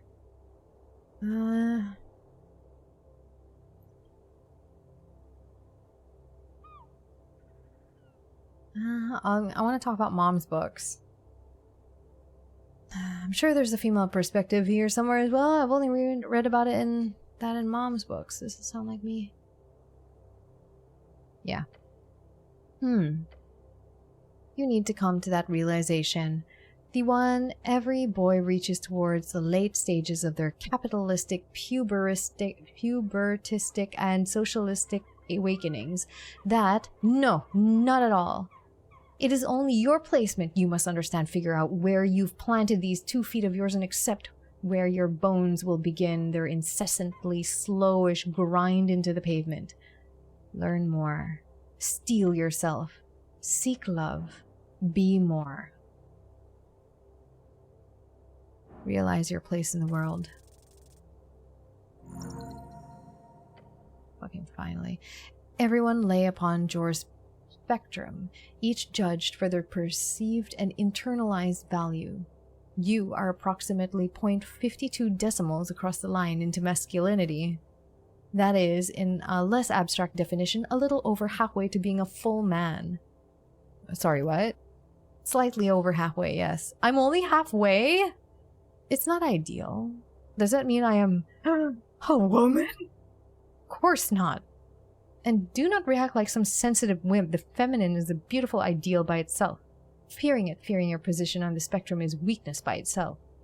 The average man is, if you think back to your ability to sniff out manhood, usually placed about 0.50 decimals of masculinity. That makes you 0.2 more man than the average man. So I'm actually super manly. Let's not get carried away.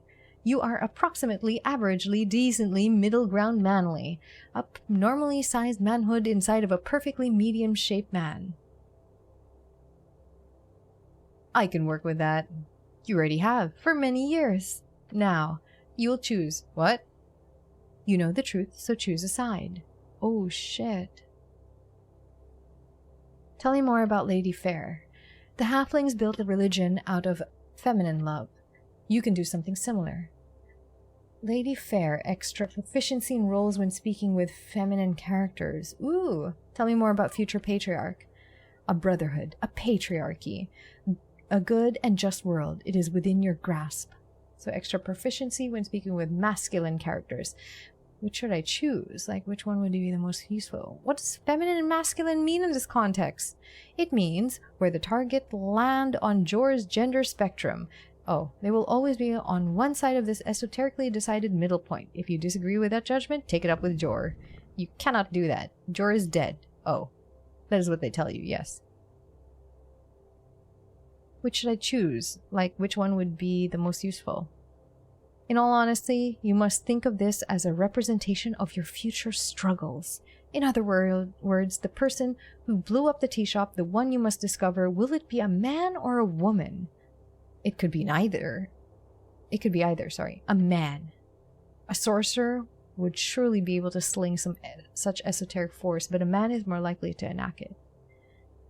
I'll just go with future patriarch, I guess. I'm ready to make a decision. Do so. Stand tall. Don't be afraid. Pick future patriarch. Stand straight, shoulders back. Every man with a radius of 2.3 kilometers will respect you for your choice here. The rest will soon follow. Be slightly less confused about gender. It was a complicated internalization of my gender. I was just trying to pick, like, I have to be like my confident manly self. Okay. I'm gonna keep playing, but I've been at this for quite a while. Okay. I have to figure out what I want to do. Oh, I've got to go pick up my goblin friend. Yeah, I have to go pick him up at his house, right? Yeah, let's go pick up our friend. That is closed.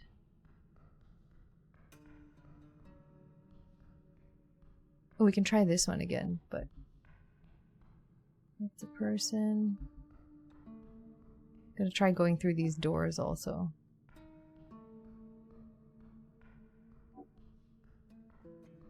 He's the last one, right?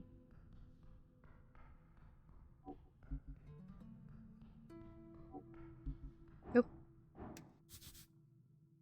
Yeah, here. Where's Snell? Hey, Snell. Let's try to behold him. Oh. Good afternoon, cleric. The goblin gives you a questioning look. You ready to head out? Have Snell join the party. Yeah, more or less. The goblin collects his things, strapping a pouch to his hip, adjusting his jacket. As he finishes up, he says, "By the way, yesterday with Darrow." Thanks. Doesn't make much of a difference to people like him, but seeing you stand up to Darrow like that? Priceless. I only did what was right. What an honorable cleric we've picked up. Oh boy. Finally, Snell puts a pouch inside his inner jacket pocket. Oh, crown. Seems like a fair amount. Alright, I'm ready. Alright, head out. Come on, let's go, Snell.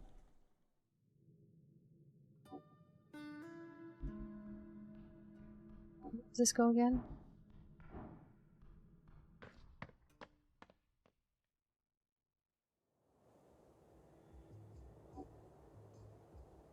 No, we haven't been here. Smells like damp mold in here.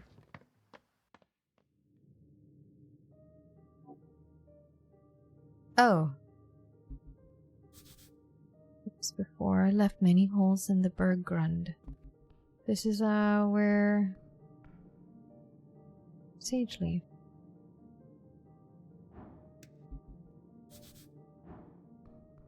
Go through there?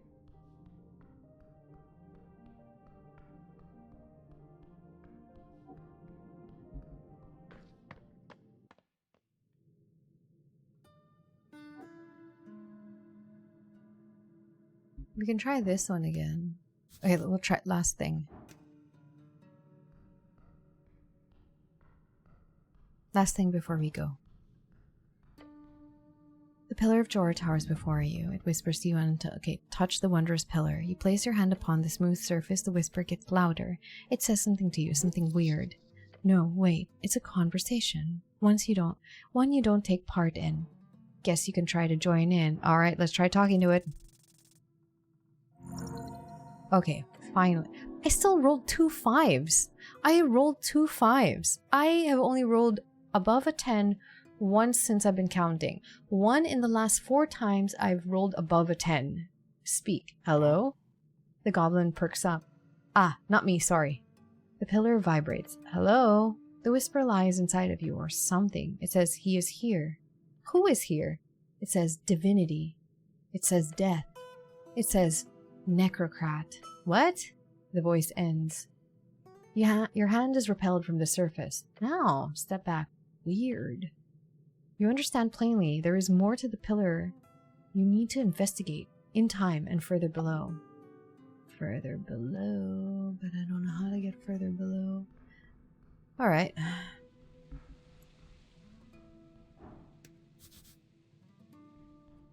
There's no other place I can enter, right? Like I can't enter this one? You approach the green door, an apartment in the holes like any other. Knock? You knock twice in polite fashion. That was very low, they probably didn't hear you. Bang on the door. Within seconds, a slit in the door slides open. From within you see the glance of a hairy face. No milk. Why not? You hear a grumble on the other side of the door. Oh, it's you. You remember me? I do, the cleric that didn't interfere at all. Well, you weren't in the way for us, but I have to ask. And I need to ask you, Mr. City Man. You friend or foe in the movement? Do I have the pick right away? Yes. You're just going to trust me if I tell you I'm a friend? I suppose. So trusting, what an idiot. Friend! Good. As long as you are a friend, I suppose we could answer some questions, but I don't quite believe you. Are you really an Asgal? I need to prove I'm an Asgal? Yes, you do. Oh, God. I've got Snell with me, pointed the goblin. Snell? Ah, Sage Leaf's runner. Hello, Alphonse. Does that help me get in? Doesn't hurt. Snell has helped us in the past. You're not here to join the cause, are you? Afraid I'm a bit too busy. Understandable. Do later. I don't want to deviate. I picked nationalist to be super manly and I'm gonna stick with it. RNA. I don't live here. I freaking know that. Fine.